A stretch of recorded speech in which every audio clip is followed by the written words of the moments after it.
Halo, assalamualaikum, Mas Pras, Mas Dika.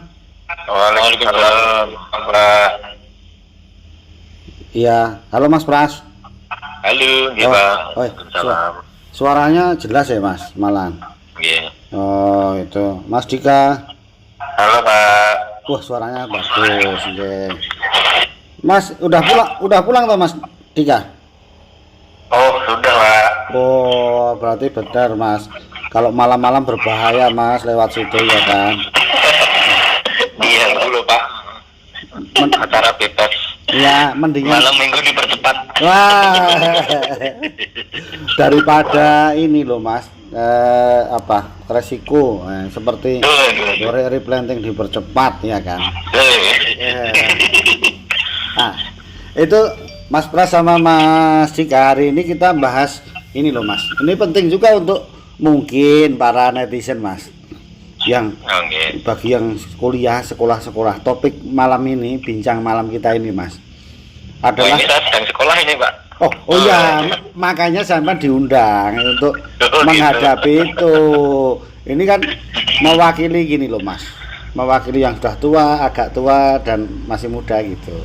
Wah, artinya kan generasi zaman dulu gimana juga Mas kan gitu. Nah, jadi kali ini pemirsa kita akan bincang-bincang mengenai tips menghadapi dosen killer. Wah, ini pasti sering menjadi ini loh Mas, jadi bahan pembicaraan toh. Ya ini kan ngomong-ngomong di belakang gitu. Pasti kan ada, jangan milih bapak itu, ibu itu karena ini kan kalau itu lulusnya lambat, nanti menjadi mahasiswa abadi kayak gitu kan. Nah itu kami pengen tahu lah dari yang muda dulu Mas Dika. Nah, tapi ini sama jangan nyebutkan sekolah di mana jangan Mas itu. Nah itu dari yang muda itu bagaimana menghadapi isu atau tips menghadapi dosen killer, kira-kira gimana dari Mas Dika dulu? Okay. Oh iya Pak, memang Pak, jadi sepengalaman kami kemarin pas masuk kuliah. Iya. Nah itu kan masuk kuliah ada yang namanya masa orientasi. Oh ya. Nah itu sudah diperkenalkan juga Pak, mana dosen killer, mana dosen itu. Nah itu mereka udah pada terus terangnya. Jadi sejak awal itu udah keciran lah dosen yang killer itu yang siapa gitu Pak.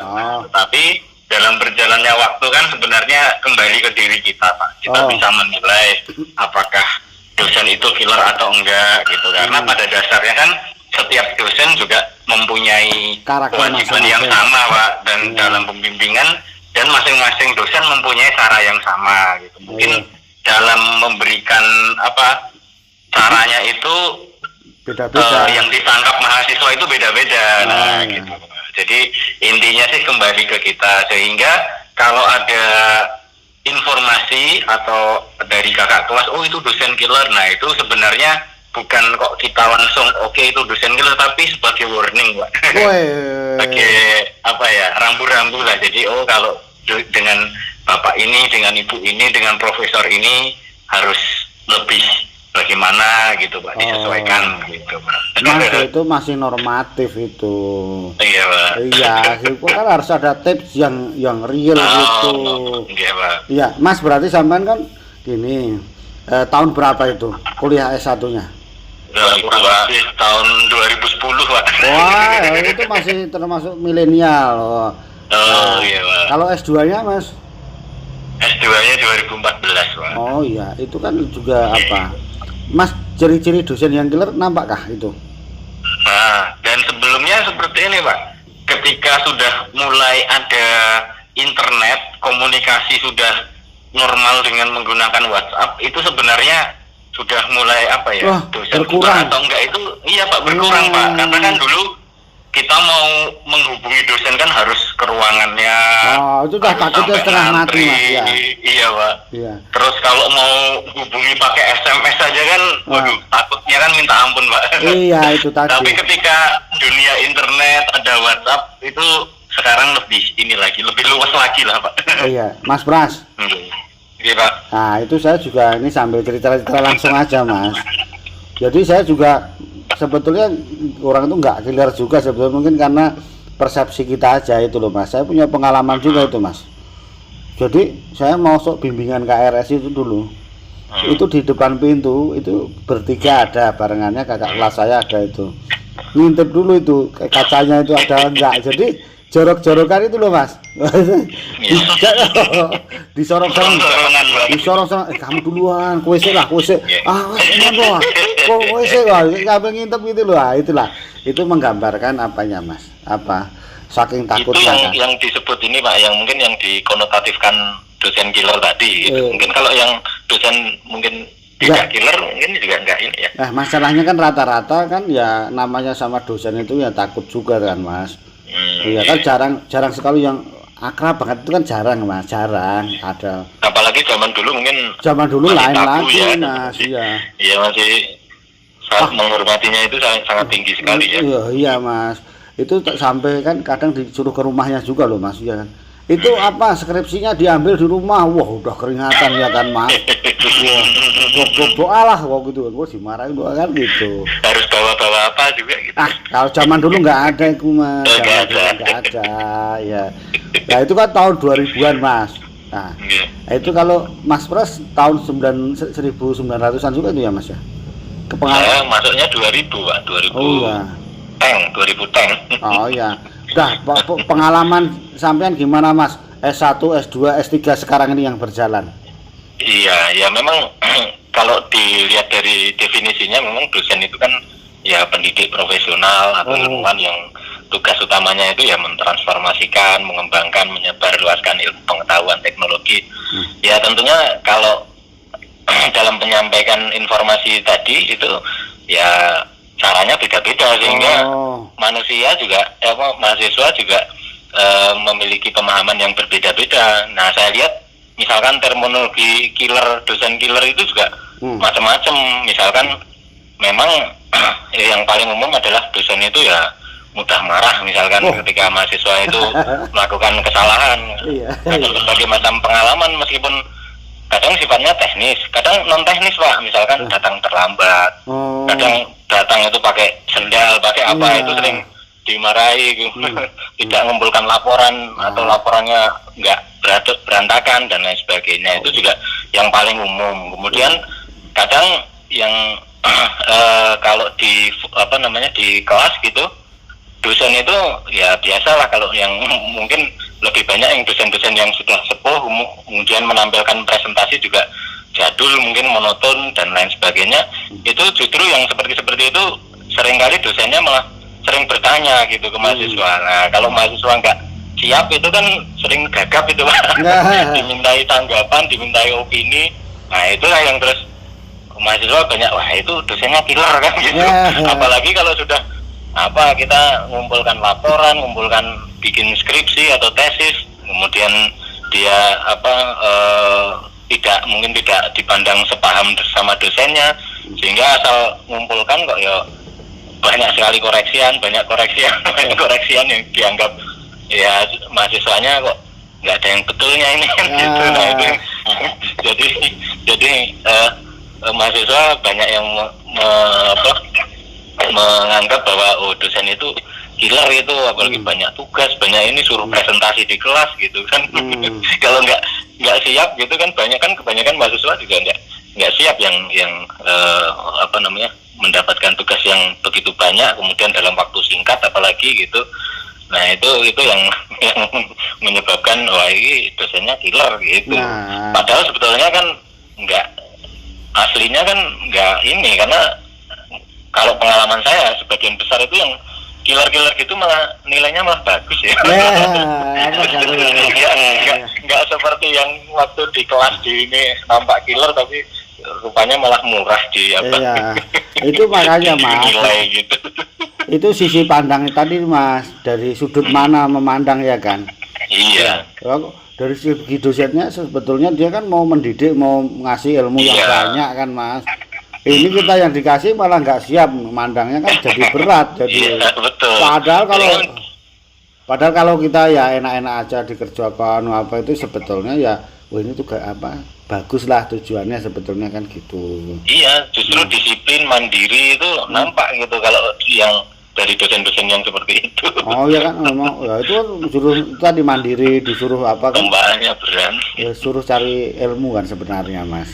Iya. Iya, Mas itu kalau menurut pengalaman sampean, nanti Mas Pras sama Mas Dika ini, dosen itu yang killer sebenarnya yang masih baru-baru atau yang sudah senior, yang sudah mantap gitu, gimana Mas? Ayo Mas Dika. Oh, saya dulu Pak. Iya. Nah, yang udah senior Pak, kalau menurut saya Pak. Oh iya. Kalau alasannya Mas? Alasannya ya mungkin apa ya Pak ya, masih kaku gitu, terlalu jauh dengan mahasiswa yang diajar gitu. Oh mungkin karena sampean kayak gitu Pak.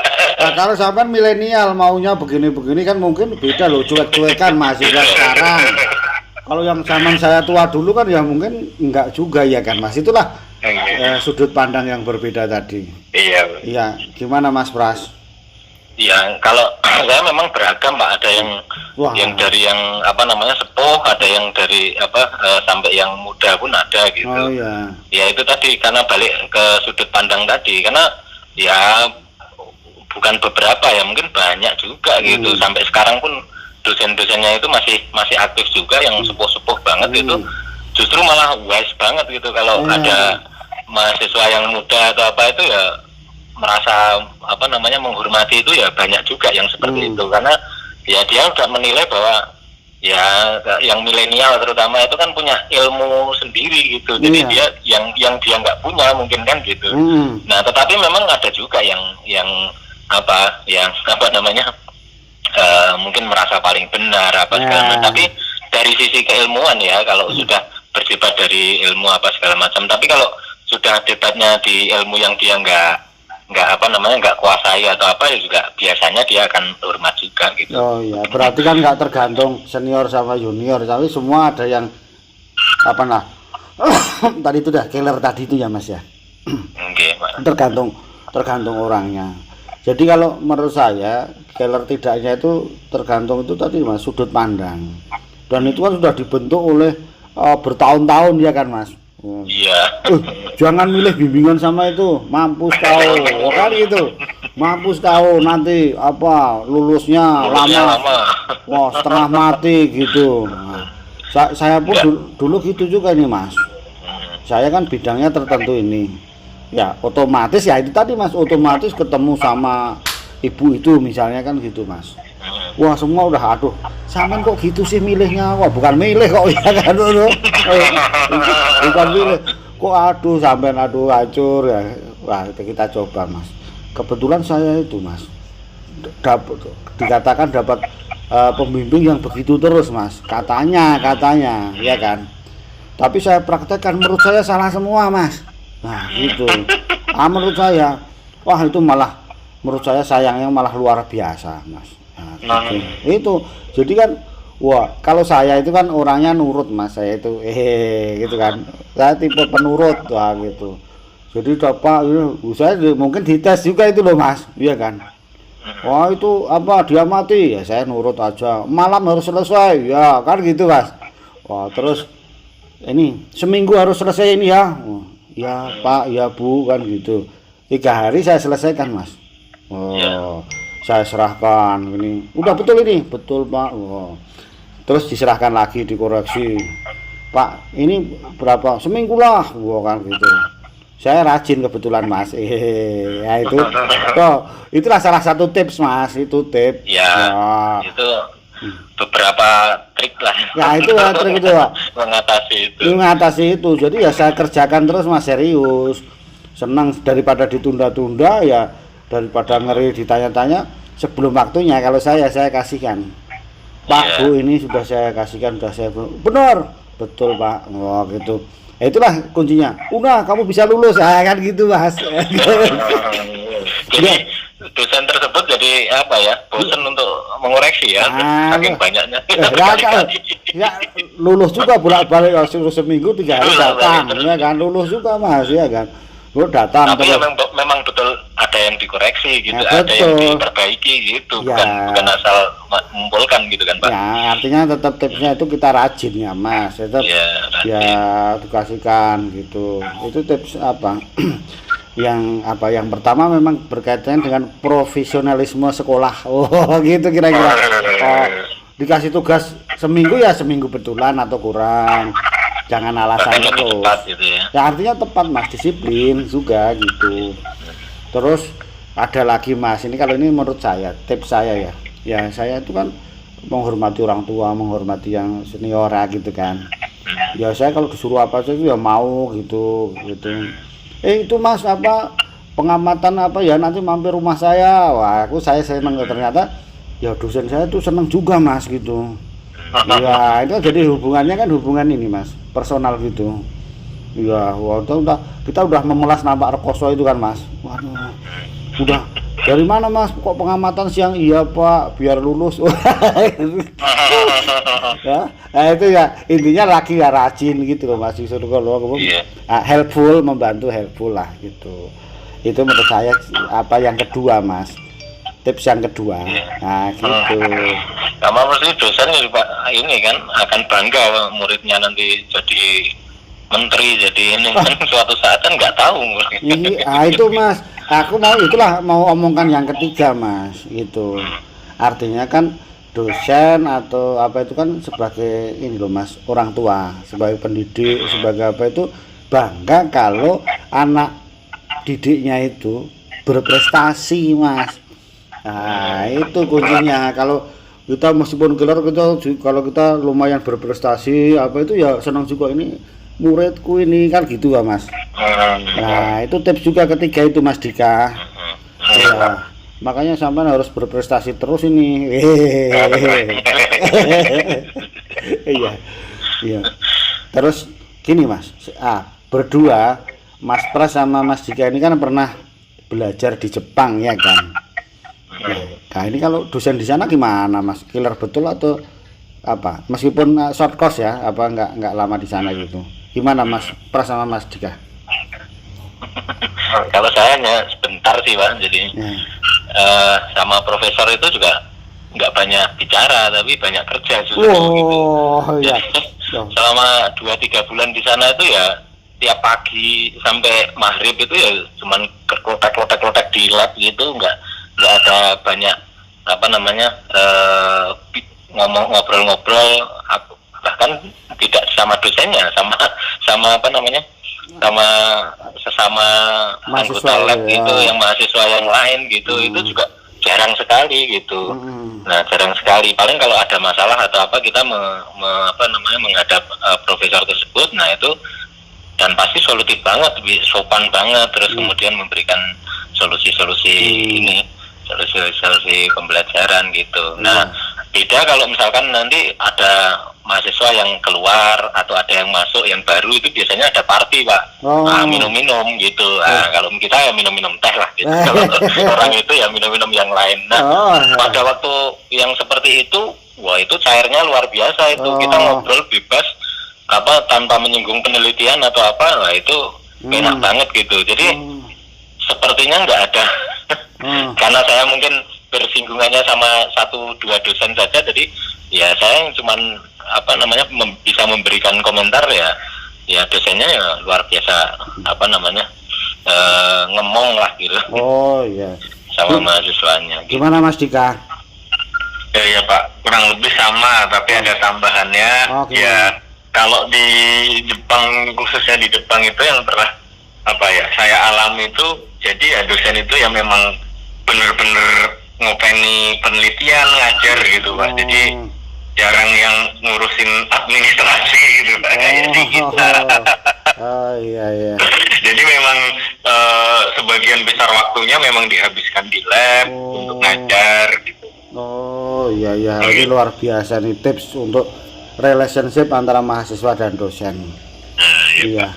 Jadi Mas Pras. Dan mungkin satu lagi Pak ya. Iya, gimana, mungkin ya nggak tahu apakah ini betul atau enggak, tapi sifat umum ini kan manusia kan kadang-kadang juga agak bangga atau agak senang untuk dipuji ya. Jadi kalau misalkan kita di forum, di depan umum gitu ya, jangan lupa untuk menyapa dosen kita ya, gitu kan, menyapa dan jangan sekali-kali pernah mengkritik di depan umum itu jadi nilai positif gitu. Oh iya Mas, saya meluluhkan terus kalau ya kita aktif gitu kan. Saya teringat di pesawat di Turki itu loh Mas. Wah, dia seorang pilotnya itu ngumumkan di dalam pesawatnya ini ada seorang dosen saya, gitulah. Guru saya ini itulah salah satu Mas, orang tua guru itu memang harus pilotnya keluar terus ini ya gitu, luar biasa toh Mas itu. Iya gitu Mas Pras sama Mas Dika, nggak terasa bincang-bincang kita sudah lebih dari 20 menit ternyata. Lama juga itu. Iya kan kurang lebih 20. Iya. Ya, jadi ini mau saya simpulkan Mas ya. Jadi menghadapi dosen killer itu ya kita itu berpandangan positif Mas. Ya positif, jadi beliau-beliau itu kan maksudnya juga untuk mendidik, memberikan, memang cara orang itu lain-lain gitu ya kan. Nah kemudian tipsnya ya kita itu satu memang harus rajin, disiplin, sesuai instruksi perintahnya. Kalau PR-nya 3 seminggu ya dikerjakan, diselesaikan tepat waktu gitu. Yang kedua kalau menurut saya itu ya harus helpful, sering membantu dalam segala hal tentunya. Kemudian yang ketiga tadi yang sampaikan Mas Pras tadi ya, memberikan penghargaan yang bagus, hormat. Nah itu loh Mas ya, gitu penting menurut saya itu untuk kesuksesan itu. Jadi itu dalam rangka kita ya profesionalisme kita sekolah sebetulnya. Dan tambahan dari Mas Dika, sekarang itu ya kontak fisik itu kan berkurang dengan adanya jalur internet, media sosial itu kan sudah hubungannya kelas saja sekarang sudah bisa non tatap muka begitu. Jadi istilahnya gelar dan gelar ya sulit juga gitu kan Mas. Ya demikian pemirsa, mudah-mudahan bincang-bincang kita ini bermanfaat bagi para mahasiswa khususnya. Terima kasih Mas Pras dan Mas Dika atas sharing-sharingnya. Terima kasih. Assalamualaikum warahmatullahi wabarakatuh.